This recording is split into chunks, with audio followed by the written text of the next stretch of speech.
Voilà, alors je vais rester dans le monde des modèles, un peu comme Éric Guillardy, en rajoutant de la complexité aux modèles climatiques déjà complexes tels qu'il vous les a présentés. Et c'est un exposé finalement qui va résonner en fait plutôt avec les deux exposés que vous aviez vus en fin de matinée, celui sur la couleur de l'eau et la biomasse océanique, et celui sur l'acidification que vous ont donné David Antoine et Jean-Pierre Gattuso. Donc je vais m'intéresser à la biogéochimie marine, au couplage entre le changement climatique anthropique et la biogéochimie marine, et je vais essayer de vous montrer pendant ces 3 quarts d'heure comment la modélisation numérique nous permet de répondre à certaines des questions importantes sur ce couplage entre changement climatique et biogéochimie marine. Donc quelques figures transparentes d'introduction. On est dans un monde, dans un océan qui est en train d'évoluer. Les facteurs physiques, les facteurs chimiques sont en train d'évoluer, et je vais vous montrer comment ils impactent la biologie, la biogéochimie dans l'océan. Donc vous avez vu déjà des courbes similaires à celles-là. Ce sont des compilations à partir d'observations en surface de l'océan qui montrent l'augmentation de la température de surface de l'océan depuis la fin du 19e siècle ici jusqu'à l'année 2000. Et donc on retrouve ces plus 0,8 degrés en surface de l'océan depuis 1900, dont à peu près 80-90% sont liés à l'activité humaine sur cette échelle de temps-là. En parallèle de ces changements de température en surface de l'océan, on a des modifications de l'hydrologie qui sont beaucoup plus difficiles à mettre en évidence. C'est ce qu'a discuté Herlé Mercier tout à l'heure. Mais on commence à observer des changements de circulation, on s'interroge sur une augmentation de la stratification de l'océan. On sait que l'hydrologie va répondre à ces changements de température en surface, aux changements de salinité, aux changements de forçage par les vents. Et enfin, la chimie de l'océan est aussi modifiée, c'est ce qu'a montré Jean-Pierre ce matin. En surface de l'océan, on a un certain nombre de stations, dont ici la station qui est située à côté des Bermudes, qui montre une diminution du pH de l'océan. On a perdu 0,1 unité pH depuis à peu près une vingtaine d'années ici à Batz. Donc si on remet ces observations sur ce schéma de l'océan ici, avec le pôle sud et le pôle nord, on retrouve ce que je viens de vous raconter, avec ici un océan plus chaud en rouge, ici en particulier dans les tropiques, mais aussi aux plus hautes latitudes. En bleu ici, un océan qui est moins salé, en partie à cause d'une augmentation des précipitations en moyenne et haute latitude. Les petits ronds jaunes signifient une diminution du pH, donc on voit une diminution du pH en surface qui se transmet vers l'intérieur de l'océan, et associé à cette diminution du pH, on a une remontée de l'horizon de saturation, de l'isocline ou de la CCD des géologues, qui remonte avec finalement un volume plus important pour les eaux qui sont sous-saturées ici au fond de l'océan.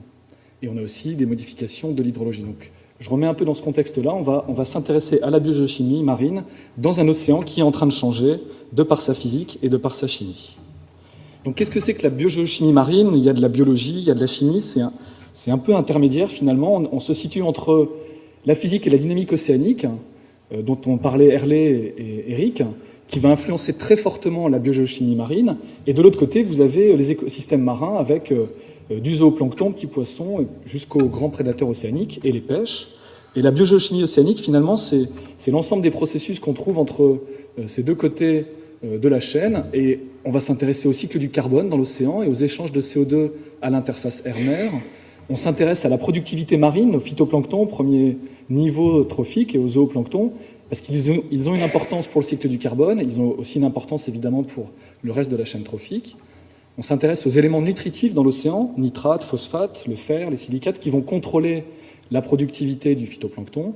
Et on s'intéresse aussi à d'autres composés chimiques qui ont un impact climatique, comme le N2O, c'est un gaz à effet de serre important qui est libéré de façon naturelle par l'océan.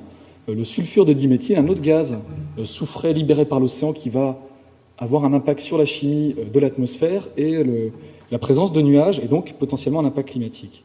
Donc ça, c'est un peu les thèmes de la biogéochimie marine. On a parlé du cycle du carbone, de l'acidification avec Jean-Pierre Gattuso. On a parlé de phytoplancton et de productivité marine avec David Antoine, entre autres ce matin. Alors, les grandes questions intéressantes quand on s'intéresse donc au couplage entre biogéochimie marine et climat, c'est comment finalement les modifications de la physique du climat peuvent se transmettre à la productivité marine, donc au premier niveau trophique, phytoplancton, puis aux échelons trophiques supérieurs et aux écosystèmes océaniques en général, première des questions. Et la deuxième question, c'est comment les modifications de la biogéochimie marine peuvent-elles rétroagir sur le système climatique? Je l'ai mentionné tout à l'heure, une des rétroactions évidentes, c'est celle qui concerne les échanges air-mer de CO2. Si le climat modifie les échanges air-mer de CO2, on a une rétroaction potentielle sur le CO2 atmosphérique et donc sur le climat. Là, on met en évidence une boucle de rétroaction potentielle. Donc, dans cet exposé, je vais essayer de répondre à certaines des questions en vous montrant des exemples, des études qui sont réalisées aujourd'hui, principalement à l'aide de modèles sur ces grandes thématiques. D'abord, un premier point sur le type de modèle qu'on utilise pour représenter la biogéochimie marine, le cycle du carbone, entre autres, dans l'océan. Un deuxième point sur l'impact du changement climatique sur la productivité marine. Donc là, ça va reprendre en partie les éléments présentés par David Antoine et on va essayer d'extrapoler certains de ces éléments en utilisant des modèles sur les prochaines décennies et jusqu'à la fin du siècle. Enfin, on s'intéressera au couplage entre le changement climatique et les flux air-mer de CO2, donc cette rétroaction climat-carbone dont je viens de parler. Et le dernier point, je veux parler de la désoxygénation de l'océan. C'est aussi une thématique qui prend beaucoup d'ampleur aujourd'hui. Édouard l'a brièvement mentionné pendant son talk d'introduction. Il y a aussi de véritables questions sur la façon dont le contenu en oxygène de l'océan va être modifié au cours des prochaines décennies, en réponse au changement climatique, mais aussi en réponse à l'acidification. Alors, quel modèle pour représenter la biogéochimie marine? Alors, évidemment, Eric nous a expliqué la façon dont on représente la physique. L'idée ici, c'est de rajouter dans cette représentation de la physique les équations qui vont nous permettre de représenter la biogéochimie marine. Si on s'intéresse au cycle du carbone, vous avez une série de processus, d'équations que vous allez devoir rajouter à votre modèle physique, et ces équations vont décrire les échanges air-mer de gaz à l'interface ici entre l'océan et l'atmosphère. Donc c'est des paramétrisations qui vont dépendre de la vitesse du vent, qui vont dépendre de la solubilité du gaz, par exemple. Vous allez devoir représenter dans votre modèle, dans chacune des petites mailles de votre modèle physique, la chimie des carbonates présentée par Jean-Pierre Gattuso ce matin, donc la séparation entre CO2 dissous et les ions carbonate et bicarbonate. Vous allez représenter évidemment le transport des espèces dissoutes par les courants marins, également la dissipation, la diffusion par la turbulence, en vous basant sur les équations présentées pour la température et la salinité par Eric. Et enfin, vous aviez toute la partie peut-être la plus compliquée du système, qui est cette représentation du système biologique, donc de la production, photosynthèse, de la respiration, de la chute de particules, ici, qui peuvent être des cellules mortes, des débris, des pelotes fécales de zooplancton, vers le fond de l'océan, qui emmène du carbone organique au fond de l'océan, où il est reminéralisé. C'est un terme important pour le cycle du carbone global, et donc pour la quantité de carbone qui est stockée par l'océan. Donc les modèles de biogéochimie marine ajoutent à la représentation physique du système une description de ces différents processus ici que je viens de lister. Je vais revenir sur la partie biologique parce que c'est évidemment ce qui est le plus difficile de réaliser. Dans des modèles déjà très coûteux, simplement pour représenter la dynamique, on veut représenter cette fois-ci la biologie, donc un système réellement complexe et pour lequel on n'a pas les lois de Navier-Stokes, des lois physiques fondamentales bien établies depuis très longtemps. Alors les premiers modèles du cycle du carbone, finalement, c'était plus des modèles géochimiques que biogéochimiques. L'ensemble de la biologie était enfermé dans une seule équation très très simple qui calculait une quantité de production exportée, donc une production qui quitte la couche de surface. Un terme important pour le cycle du carbone, évidemment, parce que c'est la quantité de CO2 qui est soustraite du contact avec l'atmosphère, donc celle qui va compter vraiment pour le stockage de carbone dans l'océan profond. Et donc, ces modèles très simples calculaient la production exportée de carbone à partir de seulement quelques grandeurs, des grandeurs physiques ou dynamiques, la température, la lumière, et puis d'un seul élément nutritif, par exemple les phosphates ici, qui, eux, étaient transportés par les courants, utilisés donc pour calculer la production exportée, consommés, et ensuite qu'on retrouvait au fond de l'océan au moment où c'était reminéralisé. Et donc ce type de modèle très simple, où finalement on ajoute assez peu de complexité au modèle de physique océanique, ont été intégrés dans des GCM océaniques, sont toujours utilisés aujourd'hui sur les échelles de temps très lointaines, par exemple le Permien dont parlait Édouard. On utilise ce type de modèle pour s'intéresser à la biogéochimie marine. C'est toujours des outils adéquats et ils représentent au premier ordre de façon assez précise la production exportée à l'échelle globale et la biogéochimie. Vous savez évidemment qu'il y a une complexité nettement plus grande dans la biologie que simplement cette petite équation-là. Et donc, les biogéochimistes ont cherché à développer cette partie des modèles de biogéochimie marine en rajoutant un peu de complexité, ce qui permettrait de mieux représenter le cycle saisonnier de la productivité, la variabilité spatiale de la productivité sur la verticale, la production primaire, etc., etc. Donc le second grand type de modèle développé, qu'on appelle modèle NPZD, alors c'est un acronyme pour N nutritif, donc on a toujours un seul élément nutritif qui peut être les phosphates ou les nitrates ici. P c'est le phytoplancton, Z c'est le zooplancton et D c'est la matière dissoute ici, NPZD. Et donc cette fois-ci, ça reste toujours très simple. On a, pour la représentation de l'ensemble de l'écosystème océanique, un phytoplancton générique et un zooplancton générique. Donc cette fois-ci, on représente de façon explicite un terme de production primaire ici, et de la respiration autotrophe, un terme de broutage du phytoplancton par le zooplancton, et ensuite de la reminéralisation avec production de particules, chute des particules, etc. Alors la question, c'est comment représenter l'ensemble de la complexité du phytoplancton dans une seule boîte générique qui réagit de la même façon à une perturbation environnementale. Il y a eu beaucoup de travail sur la façon de paramétriser ces lois très simples qu'on doit rentrer dans ces modèles-là. Et je vais vous montrer qu'en fait, même s'il y a une très grande diversité du type de phytoplancton, c'est ce qu'a un peu expliqué David-Antoine, on est capable de trouver des lois un peu générales qui permettent au premier ordre de représenter l'évolution du phytoplancton. Alors ici, j'ai pris l'exemple du taux de croissance du phytoplancton en fonction de la température. Donc c'est des travaux anciens du début des années 70 par Epley. Et il avait remarqué que chaque courbe en cloche ici est caractéristique d'une espèce de phytoplancton particulière. Et ce que vous voyez, c'est la fenêtre de température pour laquelle ce phytoplancton se développe favorablement. Ici, vous avez une espèce plutôt des eaux chaudes qui se développe quand la température augmente jusqu'à, ici on est à 30-40 degrés, là, donc jusqu'à près de 40 degrés. Et ici, vous avez des espèces plutôt d'eau froide qui vont se développer jusqu'à 10 degrés et ensuite, dont le taux de croissance diminue quand la température augmente encore.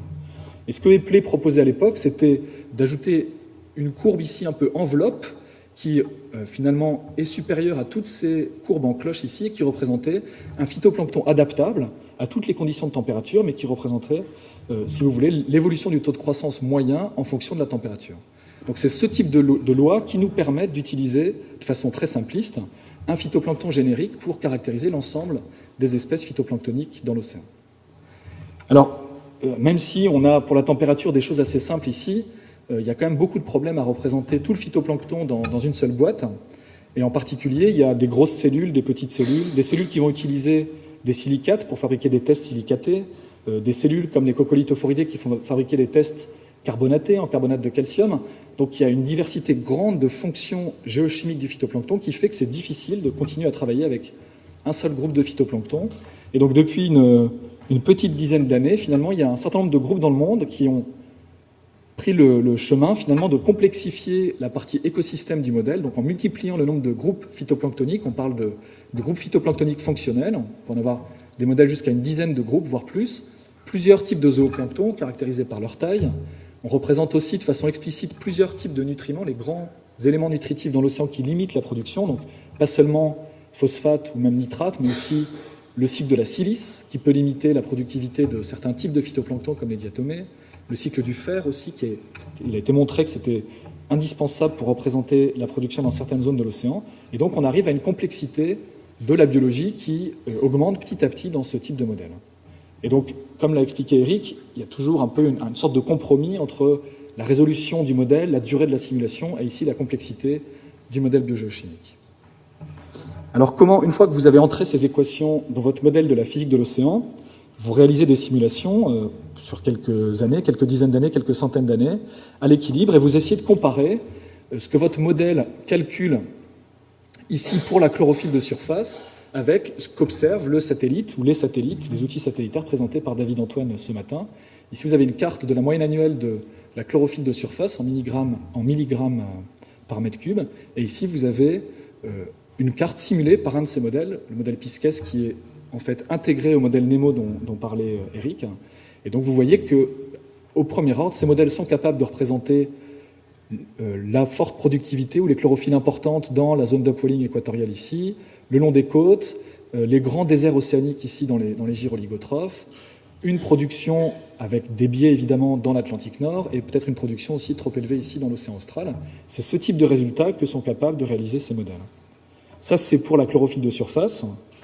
Pour la paix de CO2, donc ça, c'est des observations ici, pas par satellite. On n'est pas capable d'observer la pression partielle de CO2 en surface de l'océan par satellite. C'est une compilation d'à peu près 3 millions de données récoltées par des bateaux océanographiques qui ont été compilées pour dresser une carte de la différence de pression partielle de CO2 entre la surface de l'océan et l'atmosphère. Ce que montre cette carte, c'est qu'il y a des zones ici en rouge qui dégazent du CO2 de façon naturelle, dans les grandes zones d'upwelling et dans les tropiques ici, et en bleu, des zones qui absorbent du CO2 de façon naturelle. Ici, vous avez un déséquilibre de pression partielle avec plus de P de CO2 dans l'océan que dans l'atmosphère, donc le CO2 sort, et ici le CO2 rentre, et ici le CO2 sort de l'océan. Et de la même façon, le même modèle ici est capable de reproduire au premier ordre ces grandes régions dégazage, absorption de CO2 dans l'upwelling ici, le long du continent antarctique, dans le Pacifique Nord, les zones d'upwelling ici dans l'océan Indien, avec des biais, mais au premier ordre, voilà ce que font ces modèles. Alors, le point que je veux faire maintenant, c'est que finalement la qualité des simulations biogéochimiques dépend évidemment des paramétrisations de la biogéochimie qui sont introduites dans le modèle, et ils dépendent évidemment fortement de la physique et des biais de la physique.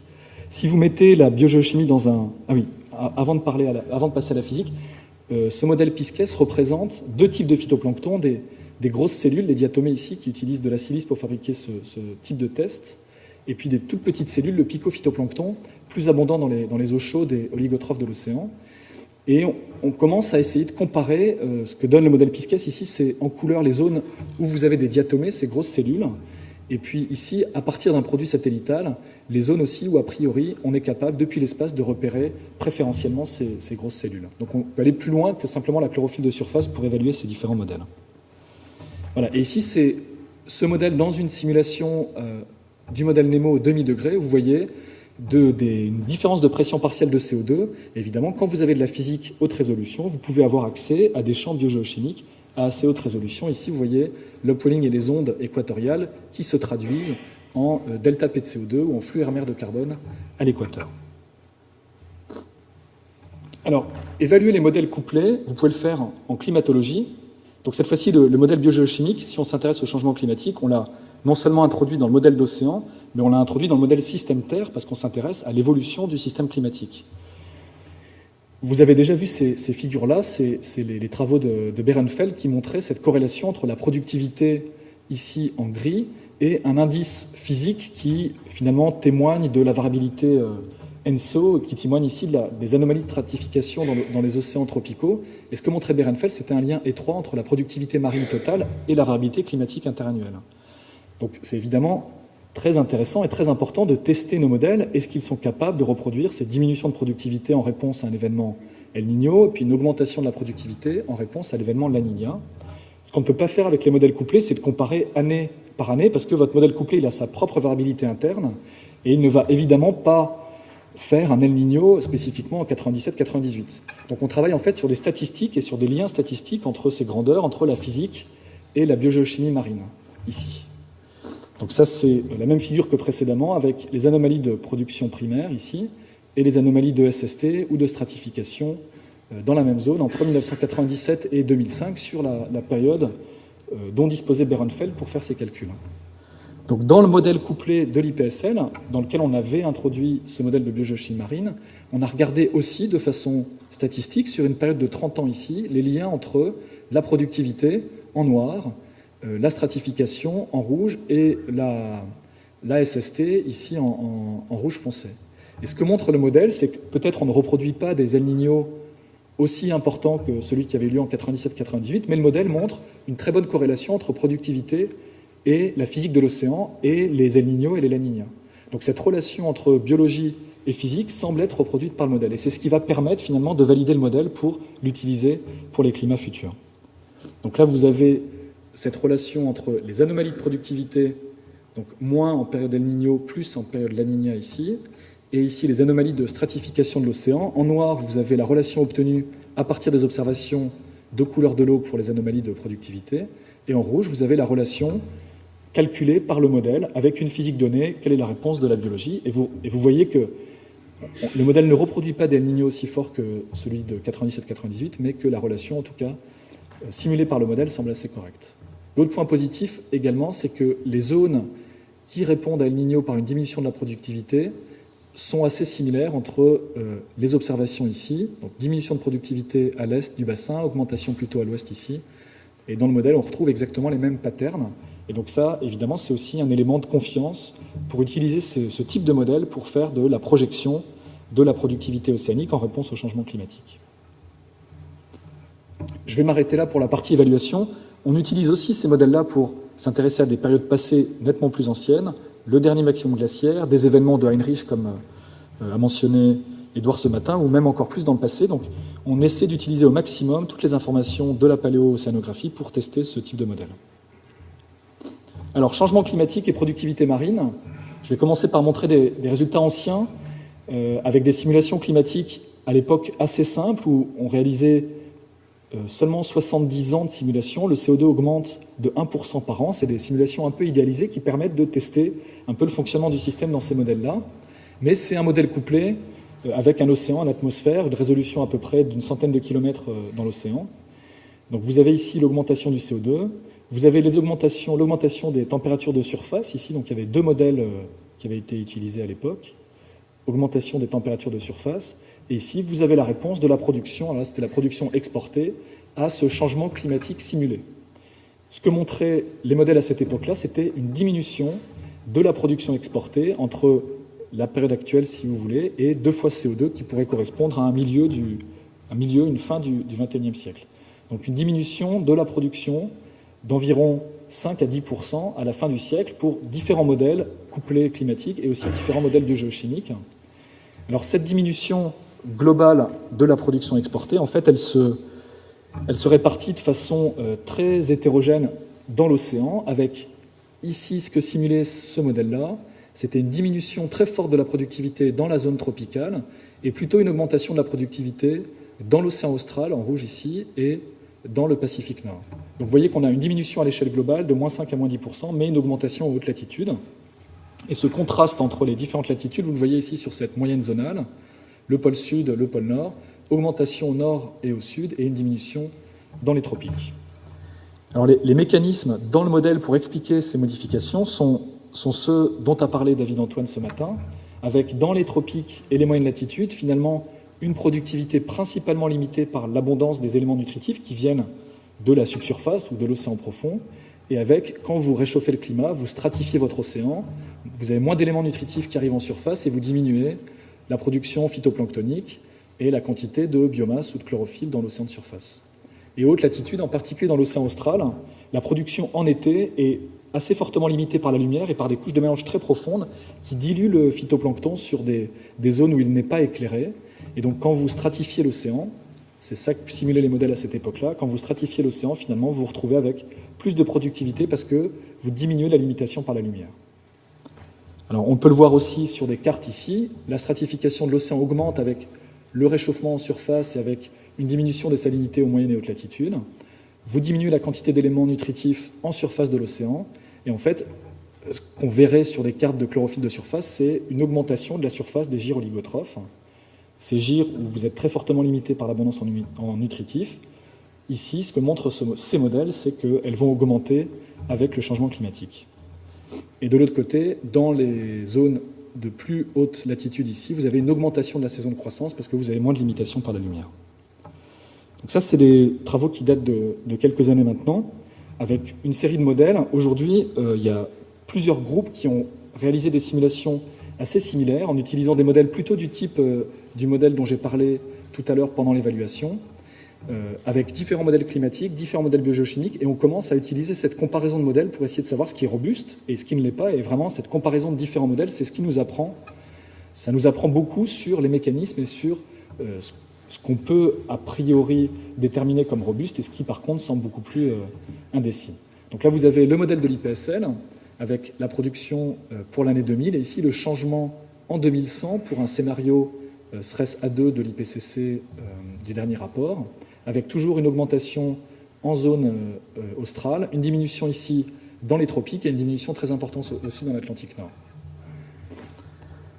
Alors, si vous regardez différents modèles, on avait, pour cette publication, il y avait 4 modèles qui avaient été utilisés, donc 2 modèles américains ici, un modèle allemand, avec des valeurs de la productivité assez différentes, mais tous montrent plutôt une diminution, ou tous montrent d'ailleurs une diminution de la productivité avec le changement climatique. Quand on regarde les patterns spatiaux, par contre, de ces changements, beaucoup de différences entre les modèles. Alors, il y a quand même des choses qui se ressemblent. Dans l'Austral, principalement à cause de moins de limitations par la lumière, tous les modèles montrent plus de production ici. Dans l'Atlantique Nord, tous les modèles montrent plutôt moins de production. Et par contre, dans les tropiques, ici, vous voyez que vous avez 3 modèles qui montrent moins de production, et par contre, un modèle qui montre ici plus de production. La zone arctique est aussi une zone où les modèles ne sont pas d'accord. Moins de production ici dans le modèle de l'IPSL, plus de production dans les modèles américains et dans le modèle allemand. Donc même au premier ordre, il y a encore de très grandes incertitudes simplement sur la direction du changement de cette productivité. Donc là, on est nettement derrière ce qu'on sait déjà sur la température. c'est des processus peut-être de deuxième ordre qui viennent s'ajouter et qui complexifient la simulation de ces grandeurs. Donc voilà ce que je viens de raconter. La production diminue dans l'Atlantique Nord, dans les tropiques, elle augmente dans l'Austral, elle diminue de façon globale, et des régions de désaccord sur l'Arctique en particulier et sur le Pacifique équatorial. Alors les modèles, on a regardé la productivité primaire, qui est une grandeur importante pour le cycle du carbone, qui est une grandeur importante pour les écosystèmes océaniques. Les modèles simulent aussi des changements de la structure de l'écosystème.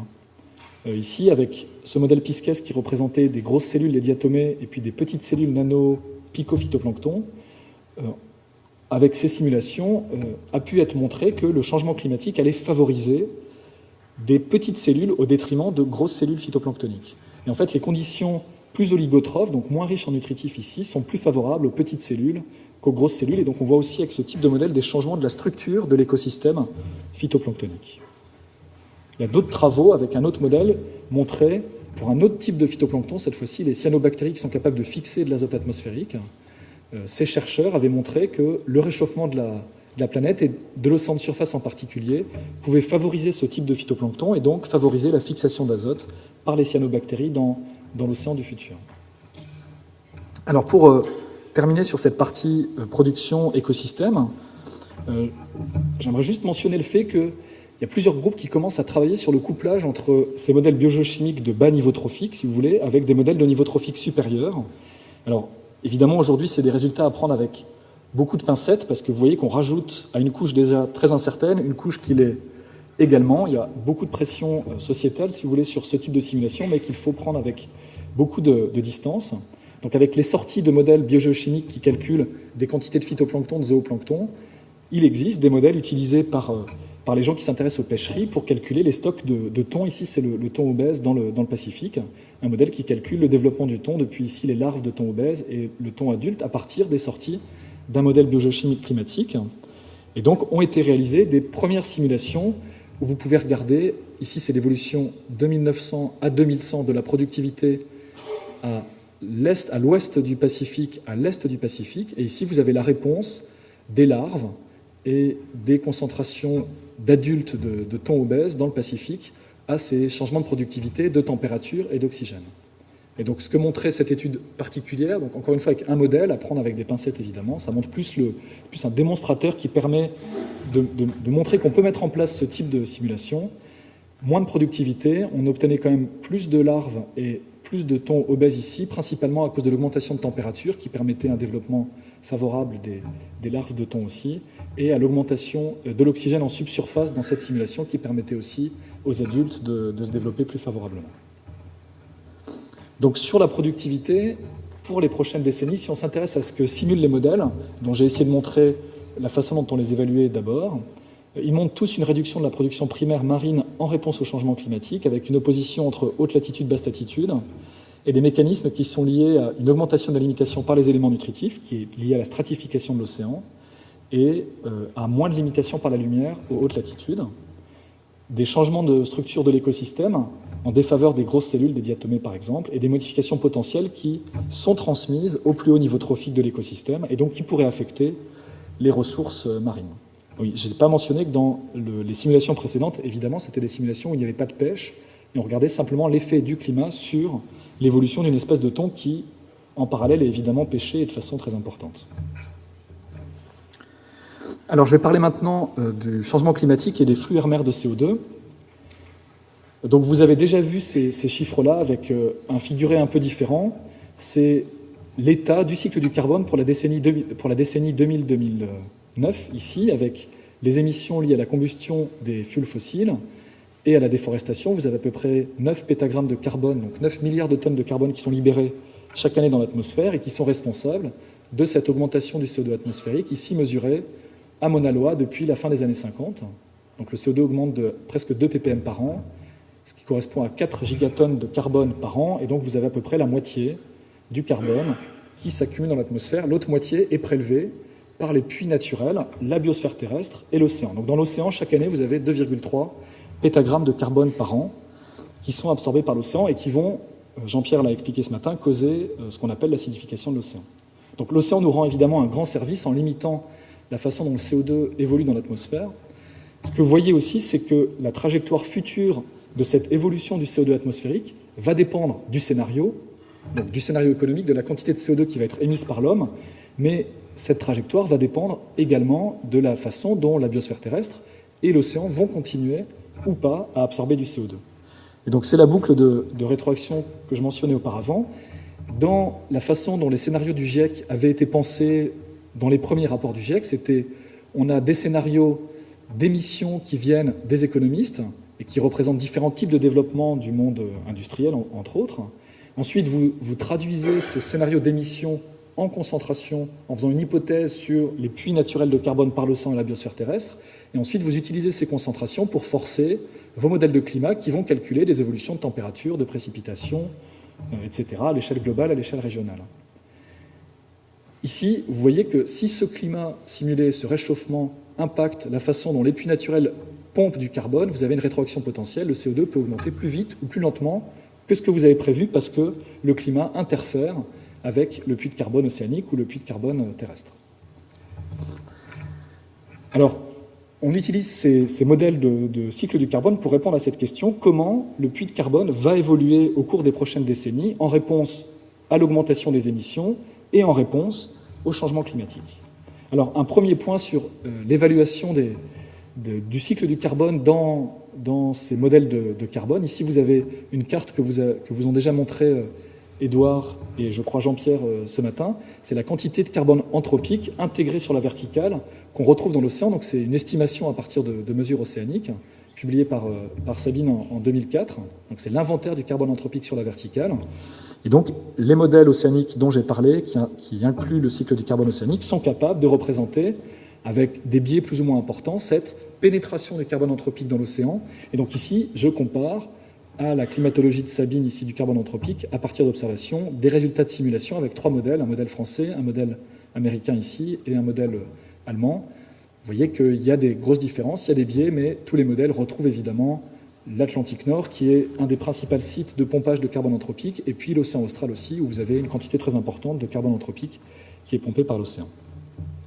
Alors comment ce flux simulé et évalué jusqu'à la période historique évolue avec l'augmentation du CO2? Alors vous avez un certain nombre de questions et un certain nombre de problématiques importantes qui ont été soulevées déjà depuis un certain nombre d'années. La première de ces problématiques, elle n'est pas liée au changement climatique, elle est simplement liée à la chimie du carbone dans l'eau de mer. On vous a montré cette équation. Quand l'océan absorbe du CO2, en fait, il consomme de l'ion carbonate ici pour fabriquer de l'ion bicarbonate.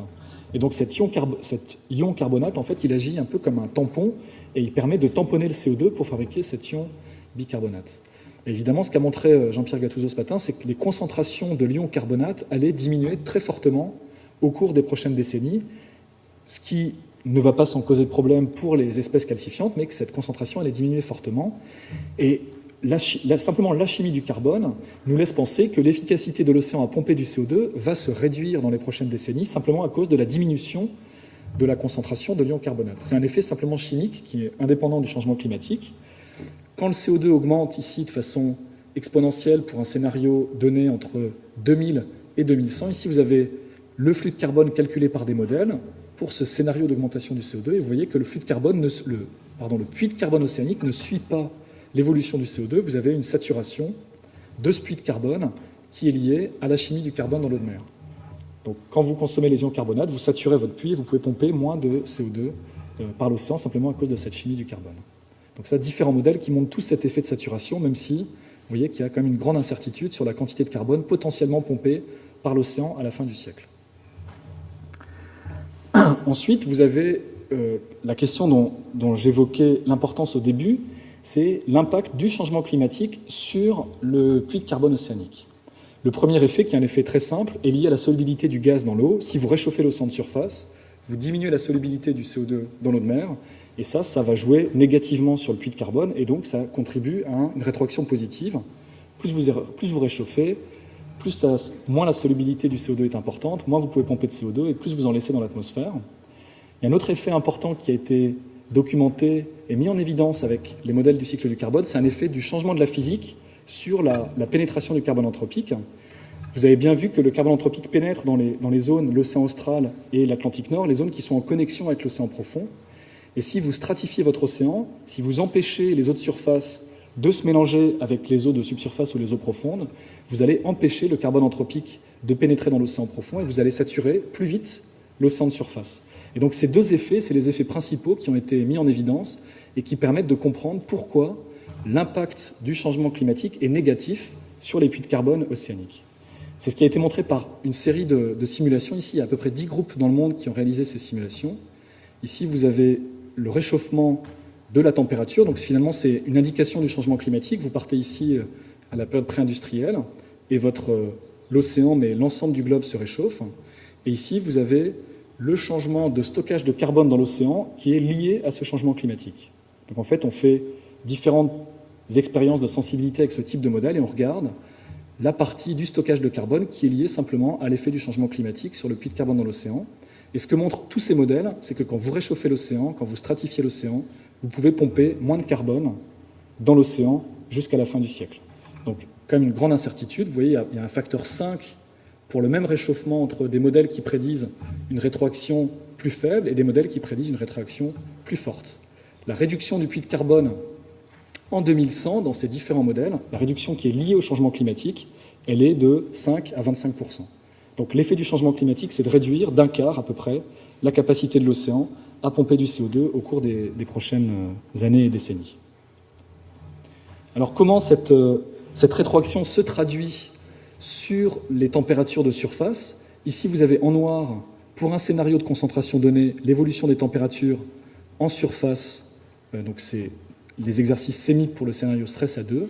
Quand vous ajoutez la possibilité de cette rétroaction, qui n'était pas prise en compte par le GIEC dans le dernier rapport IPCC, vous avez potentiellement un réchauffement bien plus important que ce que vous avez si vous ne tenez pas compte de cette rétroaction. Et donc ce réchauffement plus important, il est lié à cette rétroaction positive. Vous réchauffez, vous êtes moins efficace pour absorber du carbone, le CO2 augmente plus vite et vous réchauffez encore plus. Alors il me reste un ou deux transparences sur le CO2 et le flux de CO2. Revenir un peu sur une période plus récente et sur les 30 dernières années. On a des observations récentes qui montreraient un ralentissement du puits océanique, en particulier dans l'océan austral, qui serait plus rapide que ce ralentissement simulé par les modèles couplés climat-carbone dont j'ai parlé tout à l'heure. Alors, c'est des observations qui sont délicates à interpréter parce qu'on est souvent un peu à la limite de ce qu'on est capable d'interpréter. Est-ce qu'on voit vraiment un ralentissement ou est-ce qu'on voit simplement de la variabilité naturelle ?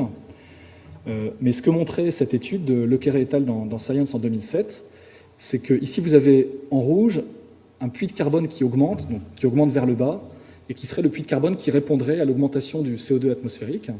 Et ici, vous avez des observations, une estimation du puits de carbone dans l'océan austral basée sur des inversions des données atmosphériques de CO2 qui vous montrent une stagnation, une saturation de ce puits.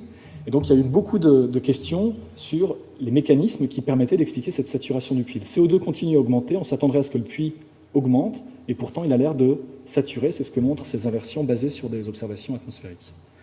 L'hypothèse de Lequeret et al., c'était l'augmentation des vents au-dessus de l'océan austral qui stimulait l'upwelling de l'océan austral et qui dégazait du carbone naturel qui venait contrebalancer le puits de carbone anthropique. Et donc en fait, on expliquerait cette stagnation ici du puits de carbone dans l'océan austral par un effet qui est lié au rôle des vents.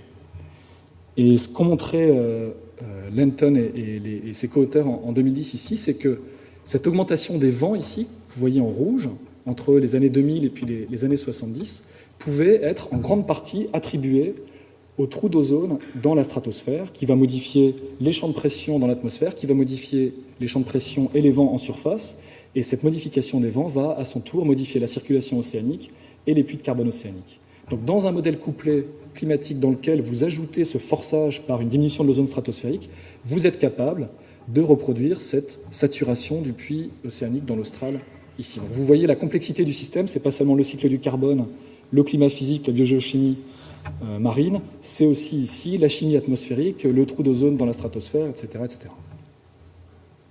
Alors, changement climatique et flux éphémère de CO2.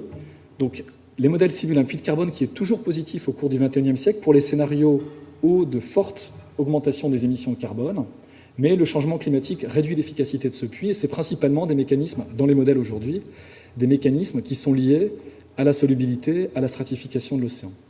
On a parlé beaucoup de la biologie et de la pompe biologique, Ce que montrent les modèles qu'on a aujourd'hui, c'est que des modifications de la pompe biologique n'ont qu'un effet secondaire sur l'évolution du puits de carbone au cours de 2000-2100.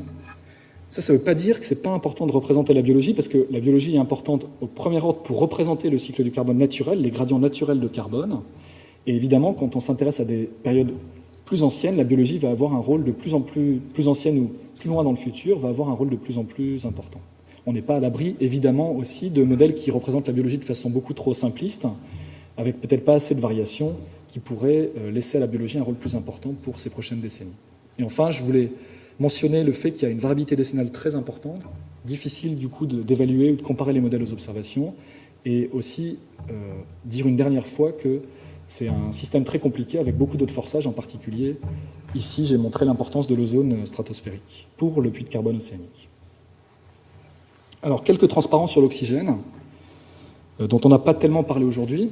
Vous avez déjà vu ces cartes ici, c'est les concentrations d'oxygène à 400 mètres de profondeur dans la zone tropicale, l'Atlantique. Vous avez deux zones ici à l'aplomb des upwellings de Mauritanie et du Benguela, où vous avez à 400 mètres des concentrations d'oxygène très faibles, de l'ordre de 50 micromoles par litre. Et ici, dans le Pacifique, vous avez finalement une des plus grandes zones de minimum d'oxygène à 400 mètres de profondeur, avec des concentrations d'oxygène qui avoisinent zéro en certains endroits. Donc c'est véritablement l'anoxie à quelques centaines de mètres de profondeur. Et enfin, dans l'océan Indien, ici la mer d'Arabie et dans le golfe du Bengale, vous avez aussi des zones de minimum d'oxygène importantes.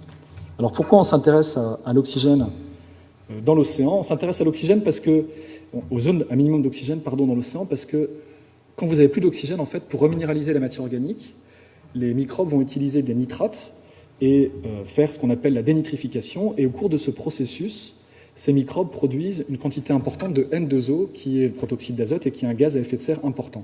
Donc il y a des questions aussi sur l'évolution des émissions de N2O par l'océan en réponse à des variations des volumes de zones à minimum d'oxygène. Et ensuite, vous avez des questions qui sont liées aux écosystèmes, en particulier au type d'écosystèmes qu'on rencontre dans les zones à minimum d'oxygène, qui sont très particulières. Ici, vous avez une compilation qui a été réalisée, republiée en partie par Keeling ici, qui vous montre les concentrations d'oxygène qui sont létales pour ces organismes-là, qui ne vivent pas dans les zones à minimum d'oxygène. Et vous voyez, quand on descend à 50 micromoles par litre, pour un certain nombre d'organismes ici, vous vous retrouvez dans des concentrations qui deviennent létales. Et donc, cet oxygène aussi est véritablement important pour les écosystèmes océaniques, quel que soit le type de taxon étudié ici. Cette figure a été montrée par Édouard. On a, à partir des compilations de données, donc à partir d'observations ici, on a pu montrer, ici c'est pour le Pacifique Est équatorial, vous avez cette zone de minimum d'oxygène ici, où vous êtes moins de 60 micromoles par litre, donc vous êtes en hypoxie, entre 200 mètres de profondeur et 600 mètres de profondeur. Et ce que montrait Strama et al. En 2008, c'était une expansion sur la verticale de cette zone de minimum d'oxygène depuis les années 60. Alors que montrent les modèles? Et est-ce que les modèles montrent une augmentation importante de ces zones à minimum d'oxygène au cours des prochaines décennies? Alors oui, les modèles montrent une désoxygénation de l'océan en réponse au changement climatique. Et de la même façon que pour le carbone, finalement, les principaux processus sont liés à la diminution de la solubilité en surface. Il fait plus chaud, vous allez dissoudre moins d'oxygène en surface de l'océan. Et le deuxième processus, c'est un changement de la circulation, la stratification. Si vous stratifiez votre océan, vous amenez moins d'oxygène de l'atmosphère que vous dissolvez en surface vers les couches de subsurface ou l'océan profond. Donc là, vous avez les résultats d'un modèle qui vous montre, avec le changement climatique, de 2000 à 2100, ici, un dégazage d'oxygène par l'océan vers l'atmosphère. Et donc, tous les modèles, pour l'instant, qui se sont intéressés à cette question, montrent, en 2100, une perte d'oxygène par l'océan qui pourrait atteindre de 1 à 7% de l'oxygène total contenu dans l'océan. Alors, si on s'intéresse aux régions, ici, vous avez les concentrations d'oxygène observées à partir d'observations ici à 100 mètres de profondeur seulement, simulées par 3 modèles différents. Donc vous voyez que les modèles reproduisent plus ou moins bien ces concentrations d'oxygène. C'est des grandeurs qui sont très difficiles à reproduire par les modèles. Et ici, vous avez l'évolution de ces concentrations d'oxygène avec le changement climatique. Et vous voyez beaucoup de bleu. C'est les endroits où à 100 mètres de profondeur, vous avez moins d'oxygène, parce que la solubilité diminue, parce que vous êtes plus stratifié. Et finalement, c'est plutôt dans les moyennes et hautes latitudes, pour ce modèle-là, pour ce modèle-là et pour ce modèle-là aussi. Si vous regardez les zones de minimum d'oxygène, c'est plus compliqué. Ce modèle ici, là, par exemple, simule plutôt plus d'oxygène dans les zones de minimum d'oxygène. Donc une tendance qui est contraire à la tendance observée au cours des 40 dernières années, si on croit les tendances de strama et tal. Ce modèle-là simule aussi plus d'oxygène ici dans le Pacifique Est équatorial, et ce modèle-là simule pas beaucoup de changements ici à l'est de l'équateur. Donc là, on a un processus physique qui ne conduit pas à une augmentation très importante des volumes de minimum d'oxygène. Alors, un dernier résultat ici qui montre un peu c'est intéressant parce que ça montre l'interaction entre le changement climatique, solubilité, stratification, et ici vous avez l'acidification en fait qui modifie la biologie et en particulier qui modifie la qualité de la matière organique. Il a été montré avec des expériences en mésocosme ici que quand vous augmentez le CO2 dans l'eau, le rapport carbone sur azote de la matière organique augmente. Ça, c'est des choses que les modèles aujourd'hui ne représentent pas de façon explicite. On a des rapports C sur N constants. Et en fait, pourquoi un rapport C sur N qui augmente pourrait avoir un impact sur les zones à minimum d'oxygène? C'est très simple. Ici, vous avez la matière organique qui est créée dans la zone euphotique, exportée dans la zone à minimum d'oxygène. Ici, vous consommez l'oxygène, donc vous avez cette zone à minimum oxygène ici. Et en fait, quand vous augmentez le rapport C sur N de la matière organique, vous allez utiliser plus d'oxygène pour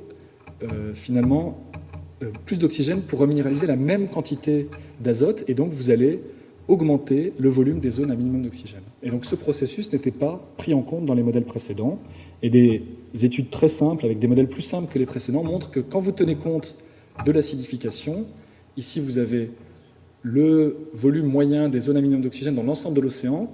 Le changement climatique tout seul diminue ce volume, et si vous rajoutez l'acidification par contre, vous augmentez par presque 50% le volume de ces zones à minimum d'oxygène. Donc encore de grandes questions et de grandes incertitudes sur ces effets, et surtout sur la combinaison acidification-changement climatique.